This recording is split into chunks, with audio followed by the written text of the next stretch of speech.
नमस्कार दोस्तों, मैं हूं प्रोशेनजीत और आप देख रहे हैं प्रोश प्रेजेंट। आज की इस वीडियो के माध्यम से मैं डिमा हसाओ की इंडस्ट्रियल टाउन उमरांगसो से डिमा हसाओ जिला का मुख्यालय हाफलोंग तक मेरा सफर का एक्सपीरियंस के साथ कुछ इन्फॉर्मेशन शेयर करने वाला हूं।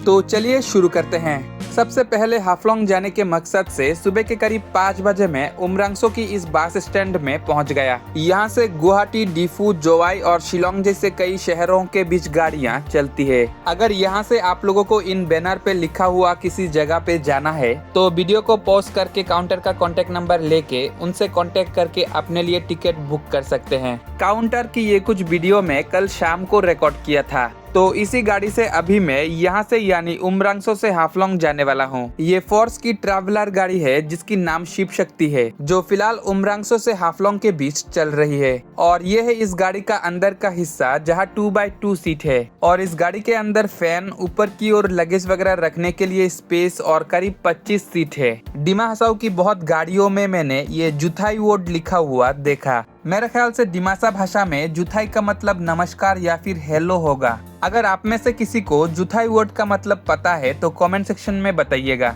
ये ट्रैवलर यहाँ से निकलने की कुछ मिनट बाद एक टाटा सुमो यहाँ से हाफलोंग जाएगा। कल नेटवर्क ट्रेवल्स की इसी बस से मैं यहाँ उमरांगसो आया था, जिसकी जर्नी वीडियो में इसी प्रोश प्रेजेंट यूट्यूब चैनल पर अपलोड कर चुका हूँ। सुबह सुबह होटल में चाय बनते हुए देखकर मैंने एक कप चाय ले लिया। अब टाइम हो रहा है सुबह के करीब 5:10 और हम उमरांगसो की बस स्टैंड से निकल पड़े हाफलोंग की ओर। सुबह सुबह उमरांगसो का ये नज़ारे देखते देखते जाते हुए अच्छा लग रहा है। अगर रास्ते में हम लेट ना हुए तो आज सुबह के करीब 9 बजे हम हाफलोंग पहुंच जाएंगे। इस गाड़ी का टाइम टेबल और किराया से जुड़ी बातें मैं आगे करने वाला हूं। और आज का ये जर्नी मैं साल 2025 की सितंबर महीने में कर रहा हूं।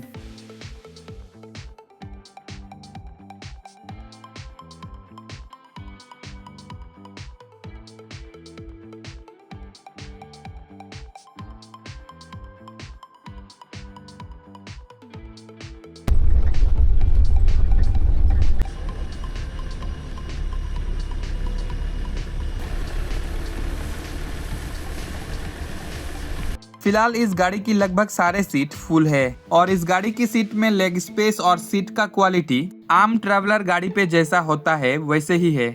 आज हम काफी जंगली क्षेत्र से होते हुए जाएंगे और सुनने को मिला आज हम जिस रूट से होते हुए जा रहे हैं इस रूट में कुछ ऐसे भी जगह हमें मिलेगा जहां उस जगह का नाम के साथ वेलकम बोर्ड तो रहेगा लेकिन आसपास कोई बाजार नहीं रहेगा। और कुछ ऐसे भी जगह हमें मिलेगा जहां ना तो कोई वेलकम बोर्ड रहेगा ना बाजार। तो ऐसे कुछ जगह के नाम मैं बस की स्टाफ या पैसेंजर को पूछकर या गूगल मैप में देखकर आप लोगों को बताने की कोशिश करूंगा। जगह का नाम बताने में मेरा गलती भी हो सकता है, इसलिए ज्यादातर जगह के नाम बोलने से पहले में मेरे ख्याल से सेंटेंस का उपयोग करूंगा। अब हम गोविंदनगर में पहुंचे हैं। यहाँ से राइट की ओर उमरांगसो की गोल्फ कोर्स की तरफ एक रोड गई है।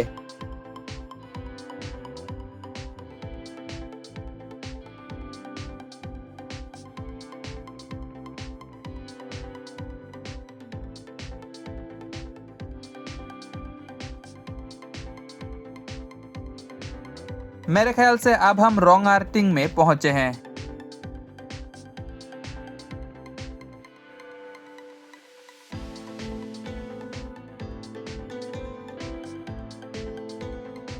मेरे ख्याल से अब हम बोरो लांगलाई में पहुंचे हैं। छोटो लांगाई को शायद हम पार कर चुके हैं।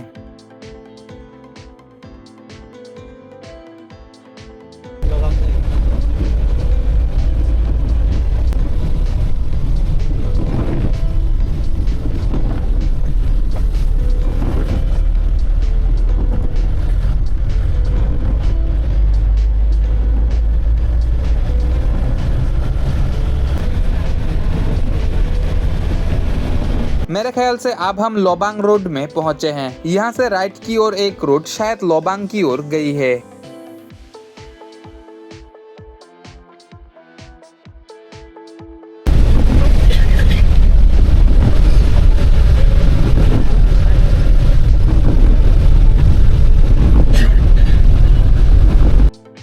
बारिश की वजह से आप लोगों को आगे का नज़ारा उतना अच्छे से नहीं दिखा पा रहा हूँ।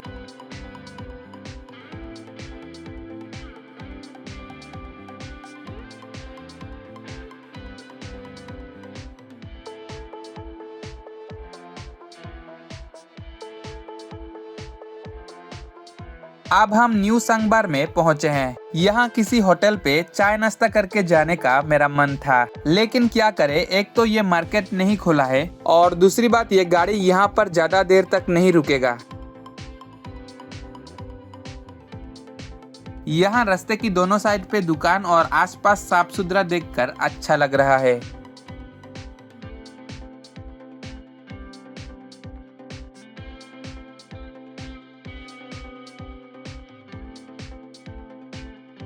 रास्ते की दोनों साइड पे घने जंगल और बीच में से जाते हुए अच्छा लग रहा है। सोच रहा हूँ यहाँ पर अगर कोई गाड़ी खराब हो जाती है तब क्या होगा। आसपास कोई गैरेज तो दूर की बात, कोई घर भी नहीं दिखाई दे रहा है।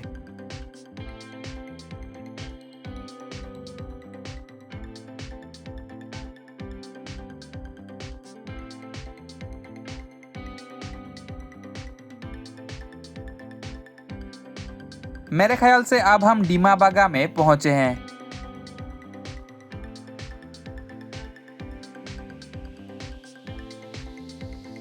इस रास्ते से होते हुए शायद बहुत कम गाड़ियां चलती है। मेरे ख्याल से अब हम बाईगांव में पहुंचे हैं।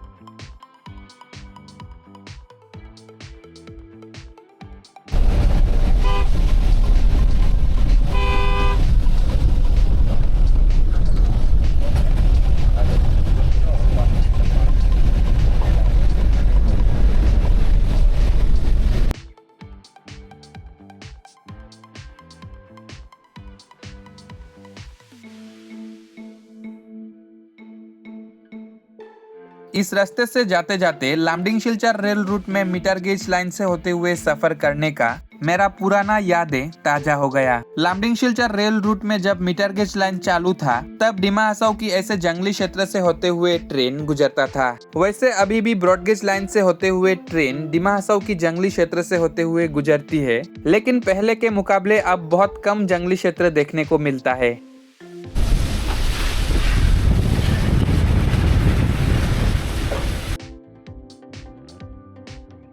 मेरे ख्याल से अब हम आमरू दिशा में पहुंचे हैं। तो चलिए अब इस गाड़ी का किराया और टाइम टेबल से जुड़ी बातें कर लेते हैं। तो ये है मेरा टिकट जो मैंने उमरांगसो की काउंटर से कल शाम को बुक किया था। उमरांगसो से हाफलोंग तक इस गाड़ी का किराया मैंने 250 रुपया दिया और फिलहाल ये गाड़ी उमरांगसो से सुबह 5:10 में चलती है और उसी दिन सुबह के करीब 9 बजे हाफलोंग पहुँचती है और हाफलोंग से दोपहर के 12:30 बजे चलती है और उसी दिन शाम के करीब 4 बजे उमरांगसो पहुँचती है।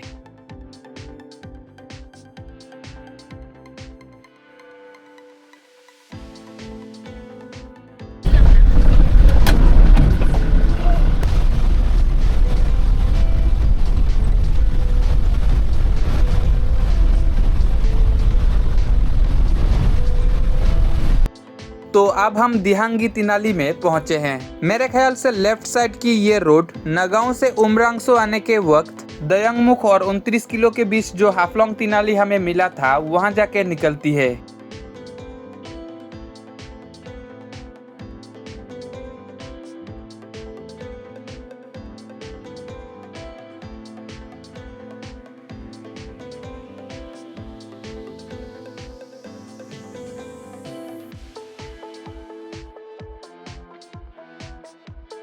तो अब हम दिहांगी नदी को पार कर रहे हैं। लांगपी देहांगी रूरल बैंक का नाम में शायद इसी नदी के नाम से देहांगी वार्ड को लिया होगा।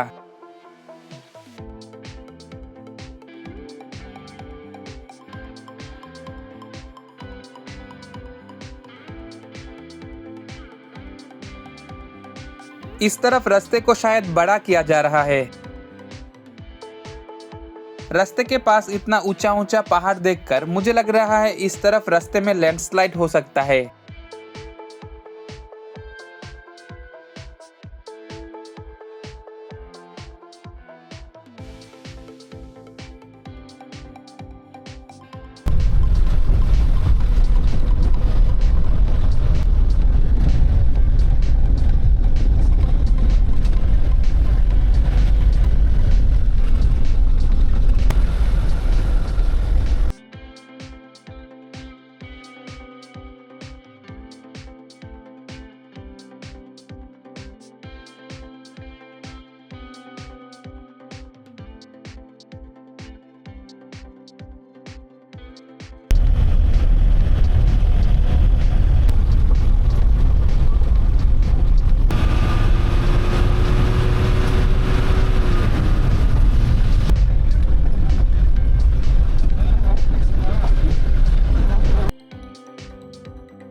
अब हम थाना लामरा में पहुंचे हैं। मेरे ख्याल से अब हम लामा दिशा में पहुंचे हैं। बीच बीच में इस रास्ते का कंडीशन उतना अच्छा नहीं है।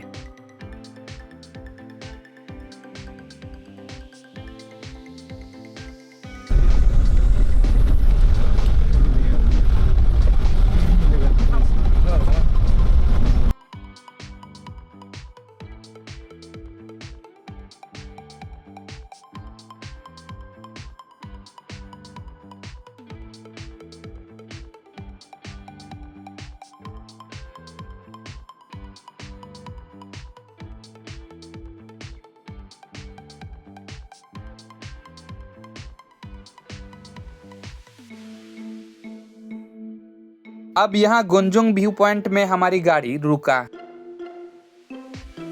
इस व्यू पॉइंट से बहुत खूबसूरत नज़ारा देखने को मिल रहा है।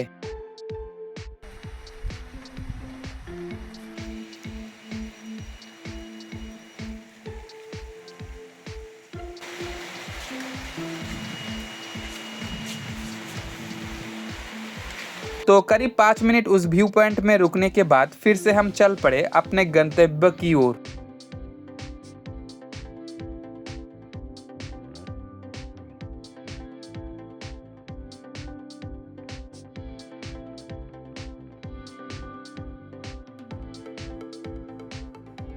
मेरे ख्याल से अब हम गुंजुंग में पहुंचे हैं।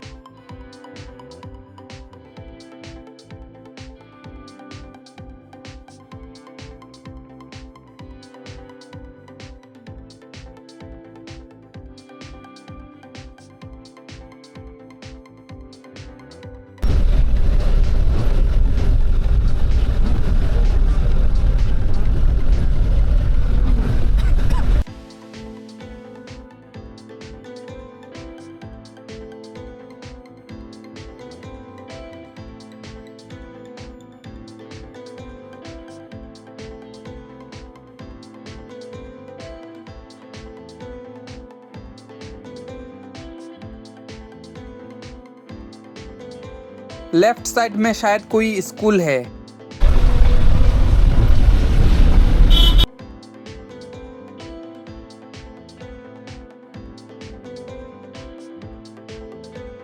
लेफ्ट साइड में ये चाय की बगीचा है।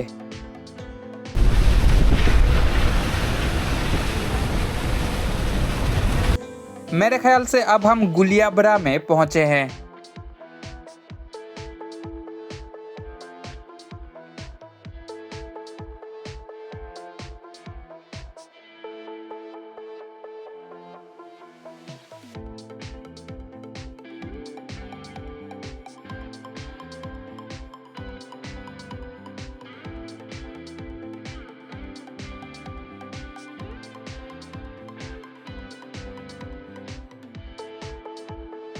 अब हम हाडिंगमा में पहुंचे हैं। मैंने गुवाहाटी से हाफलोंग तक और गुवाहाटी से हाफलोंग सिलचर होके आइजोल तक भी बस से सफर करके वीडियो बनाया है। उन वीडियो का लिंक आप लोगों को इस वीडियो की डिस्क्रिप्शन पर मिल जाएगा।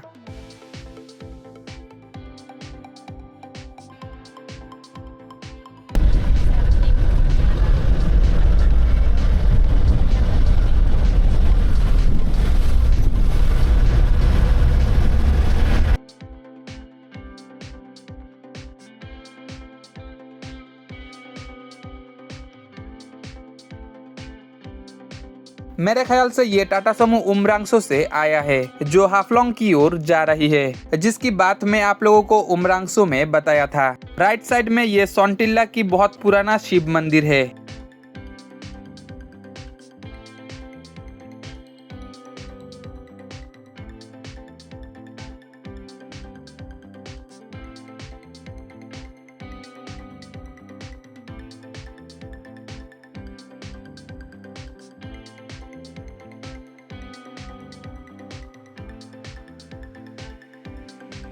मेरे ख्याल से अब हम सोंटिल्ला बाजार में पहुंचे हैं। यहाँ से हाफलोंग करीब 12 किलोमीटर दूर है और ये डिस्टेंस कवर करने में हमें करीब 30 मिनट लगेगा।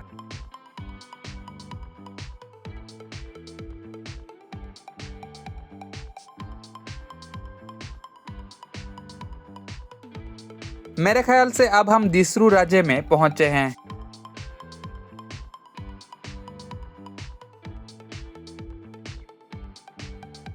अब हम दयांग नदी को पार कर रहे हैं। हरे भरे पहाड़ों के बीच से बहते हुए इस नदी को देखकर बहुत अच्छा लग रहा है।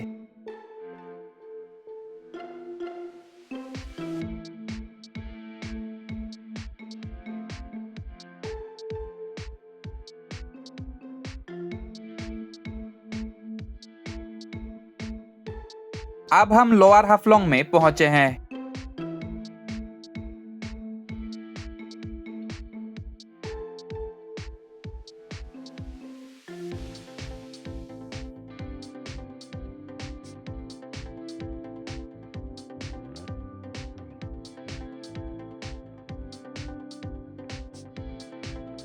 मेरे ख्याल से लेफ्ट साइड की इन दुकान के पीछे मीटर गेज रेल लाइन की लोअर हाफलोंग रेलवे स्टेशन था। Lumding Silchar metre gauge rail line के साथ मेरा बहुत पुराना यादें जुड़ा है। लामडिंग सिलचर रेल रूट में जब मीटर गेज लाइन चालू था तब डिमा हसाओ को बहुत करीब से देखकर जाने को मिलता था, क्योंकि तब फिलहाल के मुकाबले ट्रेन ज्यादा घूमते हुए चलता था और तब फिलहाल के मुकाबले स्टेशन का संख्या भी ज्यादा था।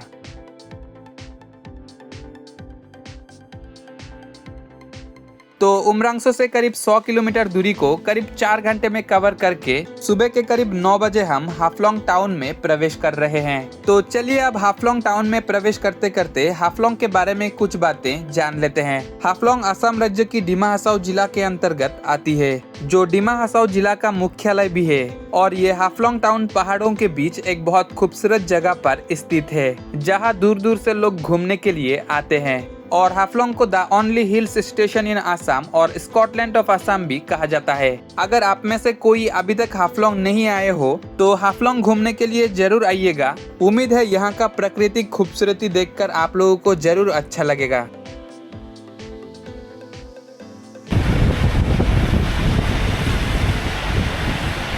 बात करूं अगर मेरे इस जर्नी एक्सपीरियंस की, तो जैसे कि आप लोगों ने देखा इस गाड़ी ने बिना कोई दिक्कत हमें अपने गंतव्य तक पहुंचाया है। तो मेरा ये जर्नी एक्सपीरियंस अच्छा रहा। आप लोगों को ये वीडियो कैसा लगा कमेंट सेक्शन में जरूर बताइएगा।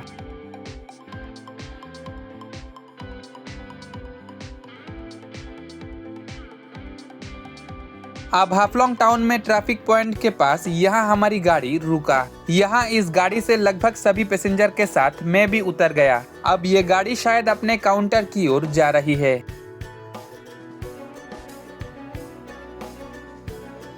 मैं अभी एक ऑटो लेके हाफलोंग से लामडिंग जाने की मकसद से, जहाँ से लामडिंग की गाड़ियाँ चलती है, वहाँ जा रहा हूँ। ट्रेन से जाने से आज मैं घर पहुँच नहीं पाऊंगा, इसलिए बाय रोड से जाने की मैंने डिसीजन लिया। ये चर्च बहुत खूबसूरत है।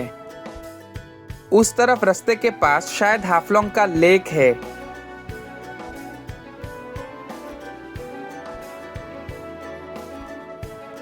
हाफलोंग की कृषि भवन के पास फिलहाल इसी स्टैंड से लामडिंग की गाड़ियां चलती है। यहाँ काउंटर के पास पोराब दीप और नेटवर्क ट्रेवल्स की बस खड़ा है। ये दीप और नेटवर्क ट्रेवल्स की बस यहाँ से गुवाहाटी के बीच चलती है। मैं यहाँ से टाटा समूह से लामडिंग जाऊंगा, जो यहाँ से सुबह के 10 बजे जाएगा। मेरे ख्याल से डिमा हसाओ में अब उतना काउंसिल बस नहीं चलता होगा, क्योंकि ना तो इनका कोई बस मैंने गुवाहाटी हाफलोंग रूट पे चलते हुए देखा और ना आज इस उमरांगसो हाफलोंग रूट पे देखा। अब काउंटर के पास एक होटल में खाना खाने के लिए मैं आया हूँ, तो मैंने यहाँ वेज थाली लिया। इस थाली में मुझे चावल के साथ आलू फ्राई, दाल, मिक्स सब्जी, पापड़, चटनी, नींबू, प्याज और एक शायद यहाँ का स्पेशल खार की सब्जी मिला। यहाँ का खाना मुझे अच्छा लगा। तो चलिए मिलते हैं अगले वीडियो में, और धन्यवाद इस वीडियो को अंत तक देखने के लिए।